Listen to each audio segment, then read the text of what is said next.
చాలా ఫ్లైట్స్ అయితే క్యాన్సిల్ అయ్యాయి. నాకు తెలిసినటువంటి మా వాళ్ళు గూడా అమెరికా వెళ్ళాలి వయా దుబాయ్. చాలా ఫ్లైట్స్ క్యాన్సిల్ అయ్యేసరికి వాళ్ళు గూడా పాపం వెళ్ళలేకుండా ఉన్నారు. అండ్ కువైట్ ఎయిర్‌పోర్ట్ ఆల్రెడీ ధ్వంసమైందని తెలిసింది. దుబాయ్ ఎయిర్‌పోర్ట్‌లో గూడా వాతావరణం బాలేదు. ఫ్లైట్స్ అన్నీ క్యాన్సిల్ అవుతున్నాయి. గల్ఫ్ దేశాలకెళ్ళే వాళ్ళందరూ గూడా. అండ్ జగిత్యాలలో గల్ఫ్ కంట్రీస్‌కి అక్కడి నుంచి చాలా మంది ఎళ్లి అక్కడ పని జేస్తున్నారు. వాళ్ళు చాలా టెన్షన్ పడుతున్నారు. ఏమైందో మా వాళ్ళు సేఫ్‌గా ఉన్నారా లేదా అని. ఈవెన్ చాలా మంది గూడా అక్కడ పనిజేసే వాళ్ళు ఇక్కడున్న ఫ్యామిలీస్ ఎవరైతే ఉంటారో చాలా మంది చెప్తారు గదా! మా వోళ్ళు సౌదీలో పని జేయడానికెళ్తున్నారు అని.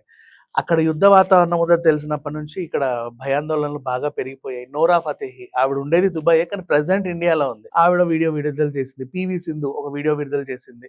మంచు విష్ణు గారు ఒక వీడియో పెట్టాడు. ఇట్లా చాలా మంది వీడియోలు పోస్ట్ చేసేసరికి మన వాళ్ళు అక్కడ సేఫ్‌గా ఉన్నారా లేదా? ఎందుకంటే చాలా మంది ఉన్నారు తెలుగు వాళ్ళు. ఒకరిద్దరని చెప్పలేం. మీకు ఇంకో విషయం తెలీదు.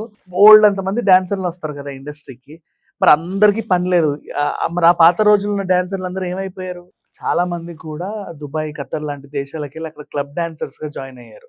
అట్లా మన తెలుగు వాళ్ళు ఎంతోమంది. ఇంకా కొంతమంది తెలుగు వాళ్ళు అక్కడ హౌస్ కీపింగ్ పనుల్లోనో, ఇంకా దేంట్లోనో, డ్రైవర్ జాబుల్లోనో, ఇంకో చోట అట్లా ఉన్నారు.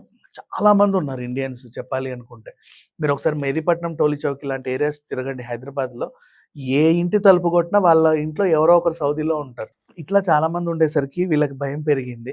అయితే బుర్జ్ ఖలీఫా చూసిన వాళ్ళు, విజిట్ చేసిన వాళ్ళు కూడా ఉన్నారు.